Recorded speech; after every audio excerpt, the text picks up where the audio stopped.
Gaur Jon Muñoz dugu platoan, berez aktorea, baina artearen barruan adar ugari jorratu ditu. Eta gaurkoan, bere ibilbideari buruz arituko gara.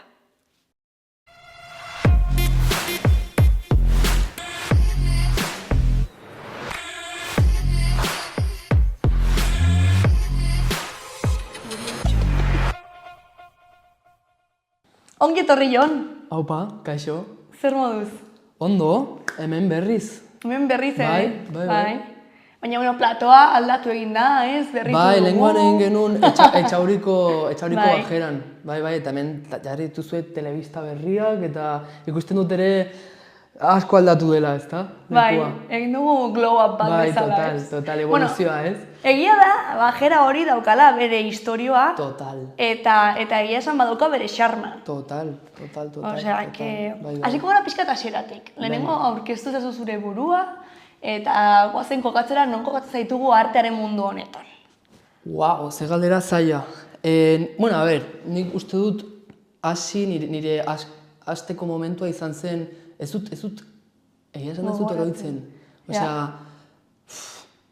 nik gogoratzen dut txikitan izan nahi nuela gauza asko. Osea, izan nahi nuen suntzailea, bomberua, gauza, polizia, pailazoa, eta konturatu nintzen nolabait aktorea izan da, gauza horiek guztiak izan ahal nintzela, ez? Orduan, hori da dudan lehenengo oroipena uste dut. Baina, agian, antzerkia berez egiten hasi nintzen, 6 urterekin edo. Lehenengo dantza egin nun eta gero dantzatik antzerkira pasan nintzen eta gero gutxinaka antzerkian zentratu naiz gehiago. Eta nola izan zen aukeraketa hori, ez? Txikitan beti, baditu, eskola orduak eta bar, eta gero beti aurrak aukeratzen dituzte haien gogoko gauzak edo egiteko, ez? Zure kasuan, gurasoen aldetik izan zen proposamena, aizu, Jon, ikusten zaitugu, saltxa guzen zaizula, ez? Antzerkia. Edo zen zure gauza bat, hau egin nahi dut? Nik uste dut, ez dakit, egia esan da, nik uste dut biak izan zirela, ez da? Zen nire aldetik interesa neukan dantza eta antzerkia eta artearen inguruan, baina baita ere etxean asko apoiatu naute, orduan, eta ikusten, egia esan da hori, ikusten zure gurasoek begi honekin ikusten dutela hau eta apoiatzen dizutela, horrek erreztu ninduen honetan lan egitea.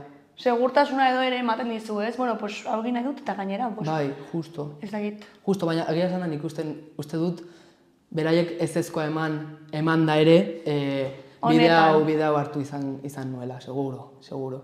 Bai. Eta oroitzen dituzu, ez dakit, txikitako oroitzapenak etxean, antzerkitxoak egiten edo zure historia propioak edo, ez?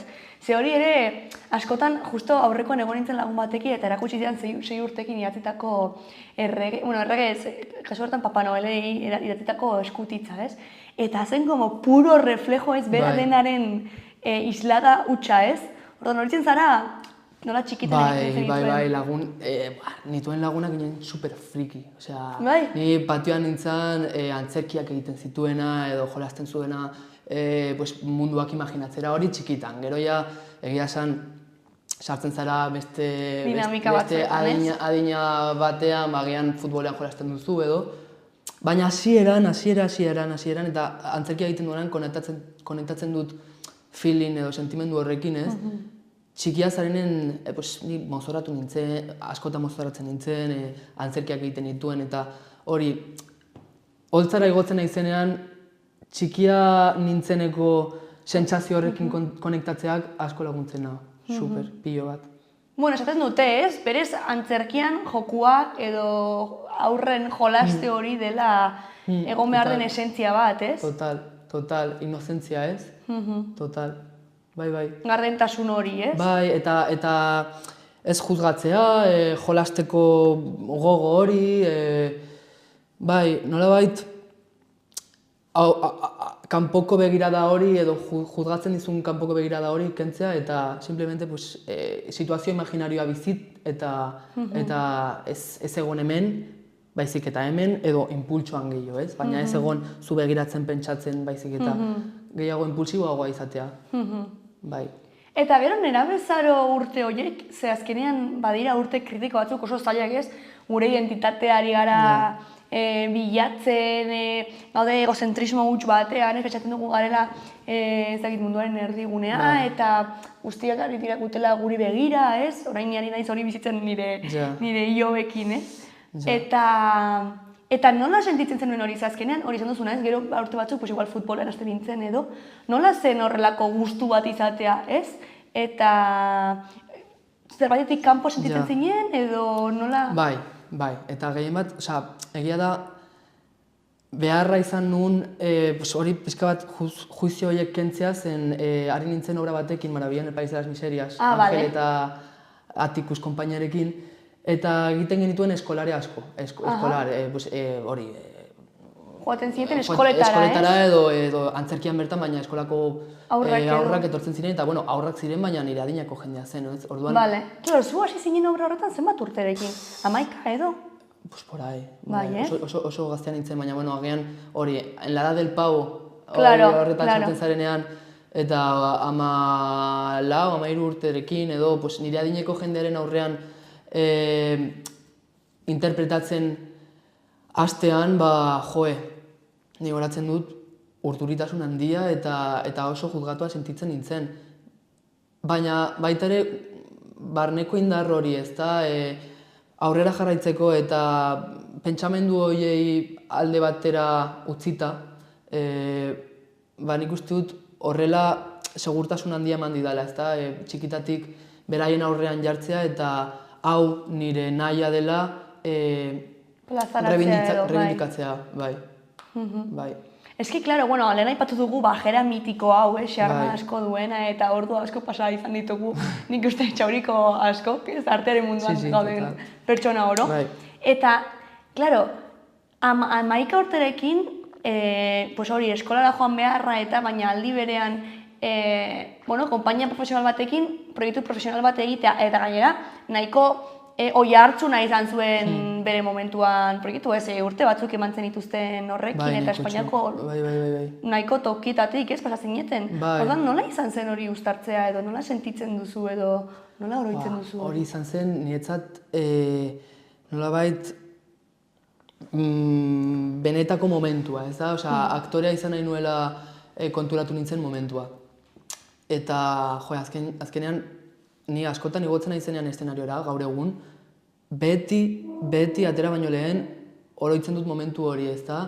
Anerekin, horatzean bi ume izan da, ilusio hori eta zerbait kontatzeko gogo horiekin askotan konektatzen dut, ez?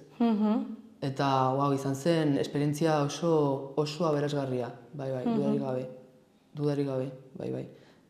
Eta horrek eman zizun igual segurtasuna edo gero bide hori jarraitzeko, profesionalki bide hori jarraitzeko? Bai, baina nik uste dut aldi berean momentu horretan ez nekiela zer zen profesionalki aktore izatea, ez? Gehien bat horrek eman didana da segurtasun hau eta nolabait nire bidea dela jakitea, baina ez nekien hau izango zela nire lana zen niretzat ezen lan bat, niretzat zen joku bat. Orduan, obra horrek eman zidan konklusioa da joku hau gustoko dudala. Bai. Eta gero ez dakit hau inventatzen ari naizen, baina obra horrekin jasotako diruarekin erosi zenuen zure lehenengo kamera, izan daiteke?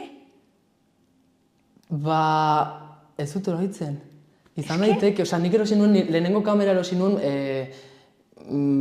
bai, hori, adin horrekin, eta nire diruarekin erosi nuen, hasi que suposatzen dut baiet. Hori agen esan dizut noiz bait, ez? Ez dut oroitzen. Zu edo Angelek ezakit nor komentatu zidan? Angelek erosi zidan.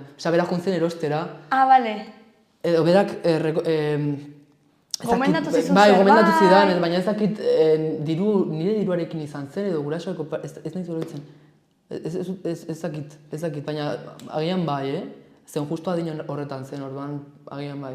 Ze, tantza ipatu dugu, antzerkia ipatu dugu, baina argazkilaritza ere bada zure, ez dakit, erroetako bat, ez? Bai, lehen geroz, nik uste dut lehen gehiago. Duela urte batzuk gehiago, orain agian nago pixka bat erlazioan sartzen idazkerarekin edo zuzendaritzarekin, lehen, argazkilaritzak ere gauza asko eman dizkiz, azken finean,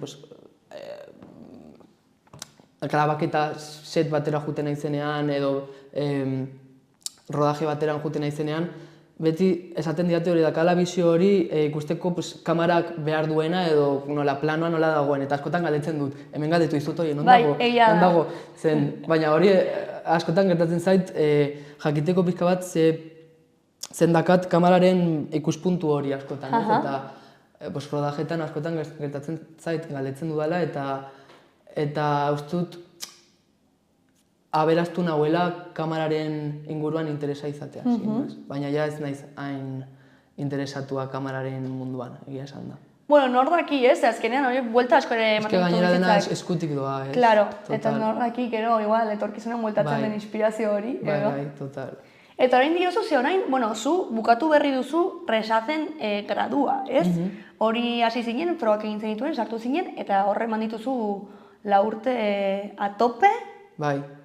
De hecho, ekarri zut gauza bat. Vale, venga. Eman aldizut ja, momentua da, ez? Ez que justo Resada aipatu duzu eta ekarri dizuana da Resaden egin nuen azken tekstua, eta obra hori mugitu dugu, eta zen el público Lorcaren, el público obraren estena egin un pampanos eta kaskabeles, eta gero mugitu genuen, eta bendut. Ke guai! Obra anotazioarekin, eta... Ni oroitzen naiz honetaz, hau zen zure gradu amaierako proiektua. Oroitzen naiz aurreko udan, egon ginela honetaz hitz egiten eta komentatu zenidan, zenituen pertsonak buruan hor egiteko. Bai. Ke guai, eta gero gauzatu zenuen. Bai, gauzatu genuen, eta gainera nire ametsa zen estenan euria egiten duen bitartean dantzatzea, hori zen nire ametsa, baina txikitatik, eta obra honekin egin nuen. Ze guai. Dantzatu, euria egiten duen bitartean estenan, eta oso polita izan zen. Eta hemen, zuretzat, anotazioekin eta guzti, osea... Ke guai, ke lujo! Batzutan euskeraz idazten dut, zen Madrilen jendeak ez ditu lertzen. Eta horregatik egiten duzu, Bai, jendeak ez ulertzen? begiratu gabe, Batzutan erderaz, baina zerbait idazten dudanean norbaitek ez ulertzeko, bertan Madrilen euskeraz egiten dut. Baina hemen ulertuko duzue. Bueno, ez dute ikusiko nik uste kamera. A ber, hemen, jartzen baldin badugu hemen zenaiko? Bai, gauzak, antzeko parezido gauza guztiak ez da, como argazkiak eta... Baina guztoko dut anotazioekin, ke guai! Bai, ondo. Ke guai! Hemen seguru dago, ez da? Seguru dago, bai. Bai. Ze guai. Bale, hor utziko dugu, ze opari polita. Ez nuen espero. Ke guai. Eta, orduan, guazen baita ere, ze orain zaude Madrilen jarraitzen duzu, baina urte horiek izan ziren nahiko intensoak, eta batzutan hemen aipatzen dugu formakuntzaren kontua, ez? Batzuendako formakuntza ez da ingarrantzitsua, beste batzuendako esentziala, beste batzuek diote tresna bat dela, baina, gero moldatu behar duzula. Zure kasuan zer izan dira 4 urte horiek, ez? Nik uste dut, formazioa oso garrantzitsua da, hori pentsatzen dut, eta askotan pentsatu izana dut. Baina geroz eta gehiago ibili, geroz eta gehiago konturatzen naiz, batzutan inozentzia hori edo ez jakiteak ere gauza aberatsa asko ekartzen dizkizula, ez? Eta ikasi dituan gauza asko egia da asko lagundu nautela, baina ere batzutan, edo adibidez, egon nintzen azken obran, gauza asko, ikasitako gauza asko limitatzen didatela konturatu nintzen. Bale. Zen batzutan interpretazio eskoletan modu bakar bat erakusten dizute, edo agian formazio pizkat un poco pasado, ¿sabes? Nazaten da... igual dagoela... Kadukatuta. Formazio batzuk pizkat kadukatuta daudela uste dut, eta beharra da formazio berri bat edo bakoitzak bere teknika sortzea, ez? Zen batzutan eskoletan da A, B edo C, eta ez dizute ematen opzioa beste gauza batzuk probatzeko edo beste lenguaje batzuen inguruan investigatzeko, eta orduan uste dut hori, behar dela bai formazioa, baina baita ere batzutan gauzak ez jakitea, ere aberas... Garria izan daitekeela. Bai, osea, adibidez ni orain idazten hasi naiz, eta izan dut dramaturgia klasea adibidez eskolan, baina bakarrik urte batean. Eta ari naiz gozatzen ez jakiteak, zen ez jakiteak behartzen dizu beste forma batzuk bilatzen, edo zure formak bilatzen, orduan nik uste dut pixka bat bietatik egon behar dela. Bai formazioa eta baita ere ikasi duzun guztia zakarrontzira bota egunen batean eta crear desde la ignorancia. Bale, ezagutasunetik. Baina, bueno, zure kasuan, idazten igual ez duzu hainbesterako formakuntza hartu, baina baita ere aita baduzu idazlea, orduan horrek ere ez dakit zerbait lagunduko dizu, ez? Behintzat testua pasatu eta aita. Ez izkio testua pasatu. Ez, ba. Baina, bueno, agian egingo dut noiz baite, baina momentuz agian lehen lagunei bidaltzen diet. Bale.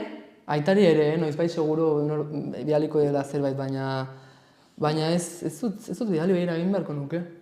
Bueno, igual, esaten duzuna, agian, igual berak jakintasun horrekin esango dizu, Jon ez, horrela eta nahi duzu igual zure bidea egin lehenengo, eta... Ja, bai, total.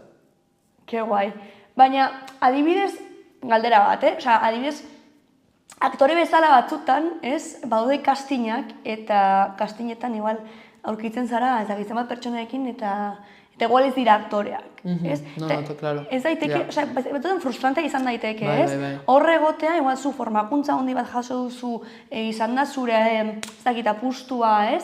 Eta gero kastin batean egon, eta ikusi...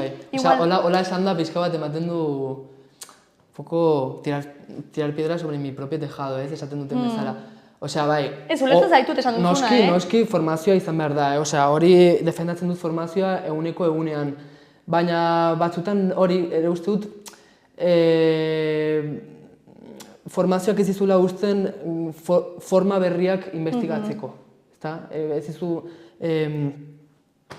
askatasun hori ematen batzutan. Adibidez, goazen azken proiektu horretara, aipatu duzun azken proiektu horretara. Hor, ze zentzutan sentitu zenuen formazio horrek limitea jartzen zizkizula? Adibidez, ni izan naiz egin dut formazio tekstuala. Orduan, beti eskolan esan didate, errealismoaren barruan egon garenez lanean, gorputzarekin zerikusia duen guztia, zerbait metaforiko izan da edo poetikoagoak diren gauzak edo mugitzeko moduak, batzutan alde batera uzten dira, zen ez dira realismoan sartzen, batzutan. Eta antzerki tekstualean geroz eta gehiago.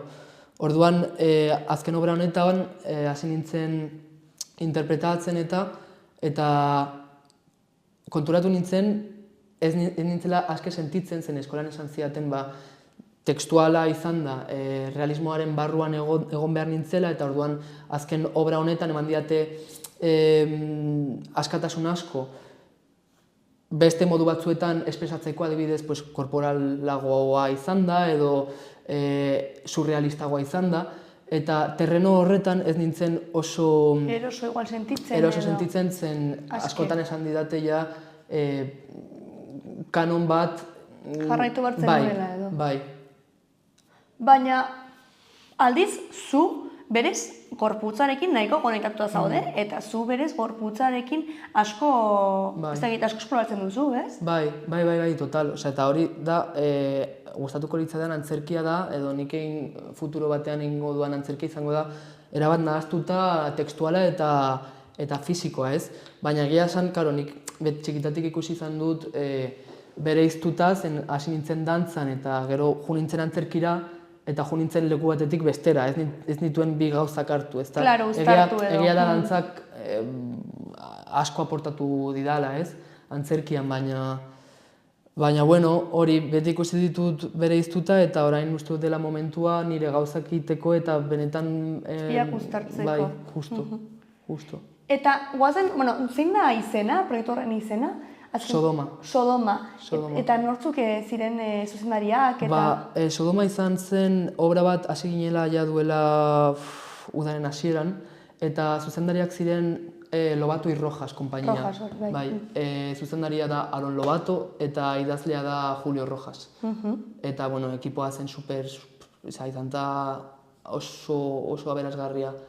Bai, eta zorte handia, eskola bukatu eta ja Bai. aurra batean egotea oso pozik egia esan da, hori izan zen, asko ikasi dut beraiekin eta bueno, mugituko dugu, segurazki, gaude prozesuan, mugitzeko prozesuan. Baina ere ikusten dituen hori historiak eta Xibari eta guztiak indian izan zenuten. Ikasi genuen denetarik ikasi genuen. Esa es la leche, niri horrek ematen dit kriston, antzerkiak duena, esan duzuna leheno, esan duzuna hasieran, suhiltzaile, polizia edo dena delakoa izan dintekela, ez?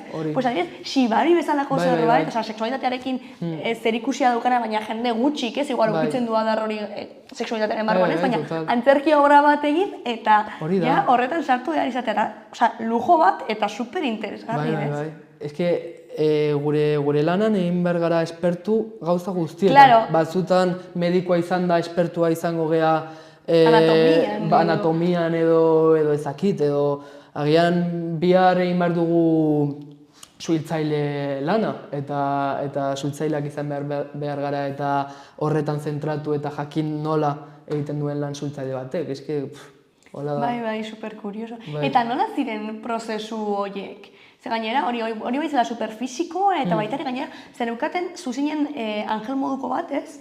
Bai, obra da, justo da, gara, zentratzen da mito bibliko batean dela Sodoma eta Gomorrako mitoa, eta, bueno, hitz egiten du pixka bat nola homosexualek bizi izan duten historian zehar, bere kondizioa edo zapalkuntza, eta orduan daude ikuspuntu desberdinak, eta hori dena da ere estetikoki da oso estetikoa. Zuzendariak asko pentsatu izan du Caravagioren moduko produkzio bat egitea horrela bisualki, eta hori prozesua izan da hilabete bat, izan genuen irakurketa tekstua eta izan genuen duela asko, baina hasi potente ensaioa izan genuen hilabete batean. Hilabete batean obra guztia montatu genuen, egunero juten ginean ensaiatzera, ordu nahikotxo, eta hori, batzutan egiten genituen eskursioak, ez? Eskursio, Xibari eskursioa, eta ikasi nola edo batzutan ere egin genuen eskursio bat danborra jotzeko, ikasi behar izan genuen danborra jotzen. Azkenan ezen sartu obra, baina danborra jotzen badakit ja, horrengo. Begira? Bai. Ze guai. Bai. Ze guai. Eta orain zertan ari zara, obra hori baduzu eta mugituko duzue, eta zer proiektu gehiago dituzu esku artean? Ze Madrilen geratu zara, ez? Naiz eta resat bukatu? Bai, Madrilen baditut pare bat proiektu antzerkia izango direla, oraindik bat proposatu didate eta ezakit barruan egongo naizen, baina badakat intentzioa Madrilen gauzaren bat egiteko antzerki. Eta segurazki nik, gustatuko litzateke niri zerbait zuzendatzea, edo nik idatzitako zerbait plazeratzea, ez? Bai. Eta gero badago beste arloa dela audiovisuala, eta segurazki uda honetan egingo dugula hemen Iruñerrian pelikularen bat. Beitu? Bai. Madrilgo produktora batekin, etorri ziren... Superglue? Bai, justo. Ez ki horrek egin zenuten, nola ditzen zen? Zalamero. Esan behar nuen romanzero, horrentako seikoa ditzen dela romanzero. Zalamero, zeuela hor filmin egiten zen. Beraiekin, eta etorri ziren uda honetan Etxaurira eta esan zuten, ze posibilitate izugarriak dauden herri honetan, egiteko baita ere jende interesgarria, labaderoa ikusi zuten eta ere oso interesgarria eruditu zitzaien, piztina, hemendia, eta orduan bidali zidan justo lehengo egunean Teresak tekstuaren hasiera, pare bat estena, eta agian, espero dut baietz, agian ingo dugu zerbait ezakitu da honetan edo hurrengoan, baina gaude hor ideiekin, bai. Nire badut lagun bat zuzendaria eta justu etorri zenean Etxaurira esan zidan, wow, baina herri hau, da super cinematografiko. Eta da, egia da du, bedu dure xarma eta ere pertsonaiak ere sortuta. Total, pertsonaiak, bai. Ze guai. Eta ere hemen, bueno, Nafarroan hortaz aparte, bari zara Celia Fañanasekin ere proiektu batean, ez? Bai, ari gara egiten, justo, bai. Hartuko dugu orain, hurrengo astean hasiko gara berriz, da, ez zait euskaraz aterako, prevención de violencia de género. Vale, bai, bueno, genero violentzia prebenitzeko, prebentzioa ez da itzaten den. Baina bai. Baina hori, movida batean gaude sartuta, pizka bat hori, psikologia eta antzerkian hasten ditu, ez? Justo da, pibe teatro, antzerki mota, ez? Eta nahazten du antzerkia, hori, ikuspuntu sozial batekin, ez? Eta juten geha gehien bat, hemen Iruñerriko institutuetan, egiten dugu, pizka bat, beraiek, nerabeek, detektatzeko noiz hasten den violentzia bikotean, ez? Eta orduan nago Zeliarekin, Celia eta biok, bikote bat representatzen eta nola violentziaren eskala igotzen juten da eta nola nerabeek antzematen duten noiz hasten den violentzia, ez? Hori da pizka bat movida. Eta oso interesgarria da entrenamendu bat, azkenean, nerabeen aurrean dela publiko super exigente bat, egunero jartzea eta egunero emozio pikoetara iristea, izaten ari da entrenamendu potente bat, bai. Eta orduan ari zara, Madriletan Nafarroa edo Iruña mendik arat zaude, orduan? Justo, bai, depende lana. Osea, adibidez, Madrilen antzerki movida izaten badut, Madrilera, jungo naiz eguneko egun, baina baditut ja gauza batzuk bertan pixka bat hasten eta jun behar naiz. Baina gero egia da hemen gauza asko ateratzen direla, ez? Iruñan, zineman eta baita antzerkian eta euskeraz gauza asko eta mugimendu asko dago orduan. Nik uste egongo naizela denboraldi batean hemendik hona. Eta etorkizunan baduzu horrelako ideiaren bat, gustatuko litzazuke hemen bueltatzea, edo nahiago zu Madrid, edo horrela biak uztartu, edo ideiarik ez? Ezakit. Zakit, nik ustut pixka bat lanak eta proiektuek jarriko diatela bidea. Osa, irekita zaude. Bai, nik segurazki proiektuak edo lana dagoen tokira mugitzen hariko nahi. Orduan, agian denbora batean juten naiz Bilbora zerbait atera delako, edo beste batean Iruñara, bestean Madrilera, baina, egia esan niri gustatuko litzateke Madrilen geratzea. Bai. Zein bertan ditut lagunak eta lankideak ere bertan ditut, osea, baita antzerki arloan edo arlo audiovisualean bertan ditut lagunak. Orduan, hemen Iruñakoa galdu gabe, baina segurazki Madri izango dela nire etxea hurrengo 5-10 urtetan, ez dakit, Agian gero kontrakoa esaten dut, baina momentuz uste dut baietz. Bai, gainera saretze hori nik uste ikaste urte horiek ere garrantzitsuak dira formakuntza aldetik, baina baita ere saretze hori gertatzen delako, ez? Eta nik uste hori dela super garrantzitsua, ez? Azkenean mundu honetan ere oso zaila da muturra sartzea, eta saretze hori da, nik uste... Bai, total. Eta hori beldurra dakat, ez? Batzutan, guzti hori gertatzen zaigu, ez?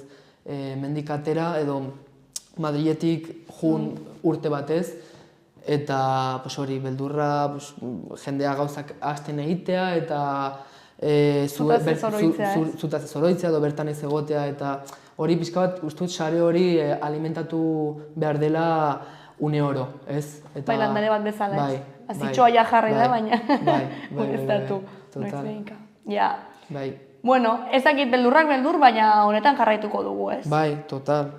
Ez dut imaginatzen beste gauza bat egiten. Ez dut zure buka imaginatzen beste zertan? Ez, artearekin edo kreazioarekin da, antzerkia, ez bakarrik antzerkia, baina kreazioarekin zer ikusia duen zerbaitetan, edo zer gauza. Kreazioa azkenean ere da... Oso anitza, bai. Oso anitza, landare kreazioa ere, landareak asko gustatzen zaizkit. Ke guai. Orduan landarekin zerbait egitea ere posibilitate bat da, ez? Bueno, ja bete zenuen euriazpiano hor dantzatzearen gauza, landarekin zerbait sortzea. Total, dena dago eskutik, ez da? Bai, total. Eta horrela libreki amestu ahalko bazenu eta amets bat aukeratu hor artearen inguruan diote, ez egan egitea eta gauza horiek, baina zer aukeratuko zenuke? Nik uste nire gauza bat, edo nik proiektu bat hasieratik bukaeraraino eramatea, ez? Bale.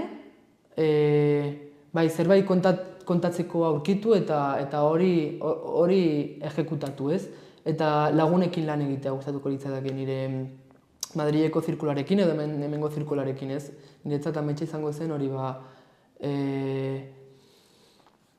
nire inguruko jendearekin lan egitea eta agian ezakit Madriden estudio bat izan edo antzerki eskola bat izan edo produzioak egitea, baina lagun artean hori izango zen como nire ametsa, bai. Bai, eske hori lagun artean egitearen gauza baita ere da, ez? Bueno, azkenean artean orokorrean harremanak dira nahiko estuak, ez? Eta oso garrantzitsua da, nahiz eta oso pertsona talentosoa izan edo denalakoa, giza alde hori, ez? Edo, gizatasun alde hori, ez? Eta gehien bat hori zen nire inguruan edo gure inguruan artista asko daude. Ezagutzen ditugu kantariak, ezagutzen ditugu antzezleak, zuzendariak, eszenografoak, denetarik dago, eta orduan hori guztia antzerkia dakana da, hori guztia elkartu alduzula, ezta? Orduan hori guztia elkartzea eta produktu bat ateratzea zure ingurukoek egiten duten hoberenarekin, hori niretzat izango zen helburua. Eta beste helburu bat izango zen baita ere antzerkia gazteontzat aksesiblea izatea. Zen, ordaintzen ditugu 20 euro diskoteka batera juteagatik, eta hori oso ongi dago, nik ulertzen dut, ere gazte askok antzerkira jutea nahi ez izatea, ez? Zen, eskolan eramaten ziguten antzerkiak ziren batzutan kaka bat. Bai, errespetuz, baina bai. Errespetuz, baina nik uste dut gustatuko litzateke bilatzea antzerkia egiteko beste modu bat, eta antzerkia jutea Bat Gialen kontzertu batera jutea bezala izatea, ez? Eta ordaintzea bere, zen gustokoa delako eta beharrezkoa delako. Zen askotan ulertzen dut hori, ez? Batzutan gazteontzat da, antzerkira jutea da, betarrekoa jarri eta antzerkira jun, zerbait hasi filosofikoa eta baina gustatuko litzaidake hori, antzerkia erraza eta aksesiblea eta gazteen filosofia ere... Bai, behar eta interesekin konektatzea, ez? Bai, justo. Bai, nik uste hori dela dagoen behar handienetariko bat, gaur egun artearekin lotuta dagoena, ez? Badago, nik uste urte tarte batzuk ez 14, 25, inkluso batzutan 30. Publiko hori desagertzen da. Eske, ematen du ez dela guretzat, berda? Bai, ze ez digute hori, ez? Txikitan inposatzen digute antzerkia irakurtzearen moduko zerbait, bezala, ez? Eta gero, urte horietan ikusten dugu, edo interes asko duzu, eta horretan sartzen zara, eta orduan bai sartzen zara, edo bestela zuretzat ez den gauza bat bezala ikusten duzu, ez? Eta nik uste ari dela, mugimendu hori sortzen. Baina ere ulertzen du zen, batzutan joten ginenean hori institutuarekin antzerkira, batzutan zen super kasposoa eta gazteen ikuspuntua ematen zuen, adibidez, pertsonaldu batek gazteen inguruan hizketan, eta hori ez du funtzionatzen. Orduan, ikuspuntu berri bat eman eta antzerkia konektatzea benetan gaztei interesatzen zaigunarekin, hori izango zen niretzat como lo ideal. Pues nik uste ari dela gertatzen, ez? Aretze hori, justo, bueno, zure arreba mailerekin, eta batzuk elkartu ginen duela gutxi asunto hori tratatzeko, eta nik uste Espainiako leku ezberdinetan ari dela saretze hori sortzen saiatzen, ez dakit zertan geratuko den, baina ikusten dela behar hori, así que, bai, zerbait egin beharko da, ze bestela pena bat izango da, ez? Que guai. Bueno, Jon, joango gara bera bukatzen. Bai, noski. Egon gara hemen itzapitzen, jarraitu batzu genuke. Baina, badauka galdera bat zuretzat. Ez dudala nik idatzi. Aurreko gonbidatuak idatzi du. Bale. Zuretzat. Bueno, ez dekien zu zinela. Bale. Eta zuk urrengo gonbidatuarentzat idatzi beharko duzu. Bale. Orduan, hau da galdera, dituzu betorrekoak irakurriko dizut. Zer gomendatuko zenioke zure 5 urteko haurrari? Osea, 5 urteko Joni. Zer gomendatuko zenioke?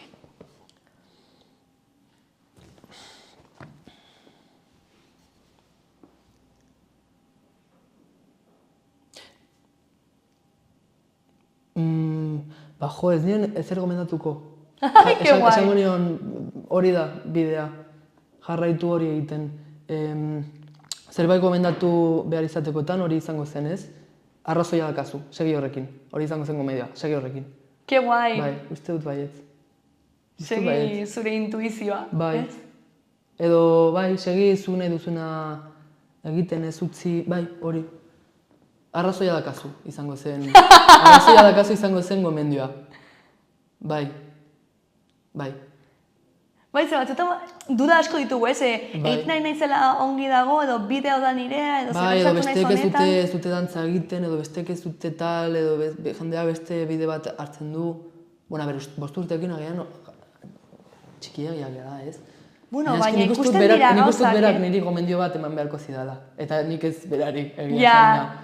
zure aurra, ez? Bai, Helduari, ez pentsatu berak niri hainbeste. eman behar dit aholkua. Nik berari ez diot aholkurik.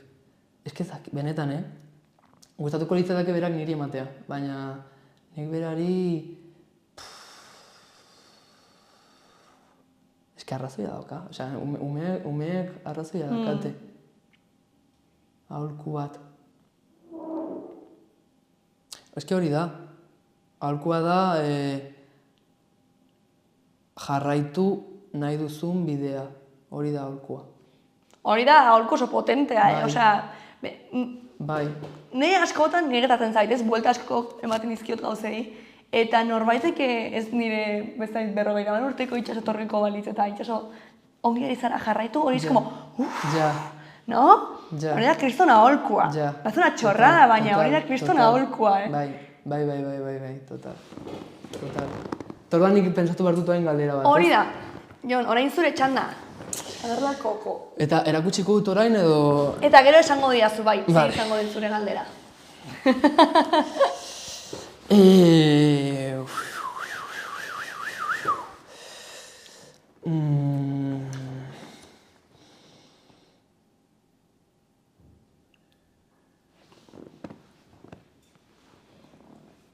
Karo, da... Vale. Etorriko den pertsona da artista. Ez Vale. dakigu ze motatako artista. Eszenikoa edo... Orain ja ireki dugu nahikotxo abanikoa. Vale.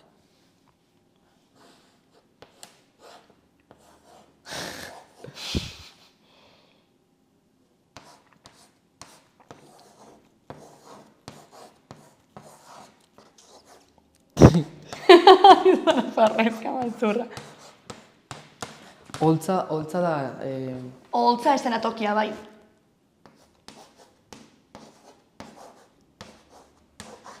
Eszenatokia gehiago gustatzen zait. Na... Tu.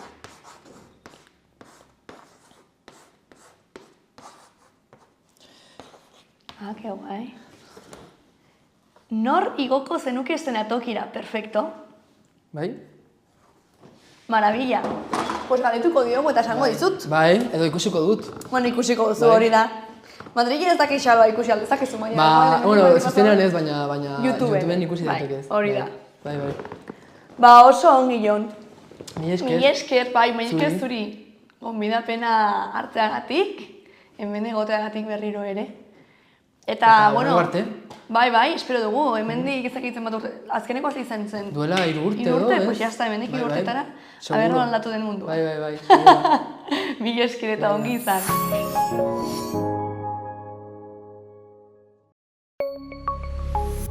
Gobierno de Navarra. Nafarroako gobernua.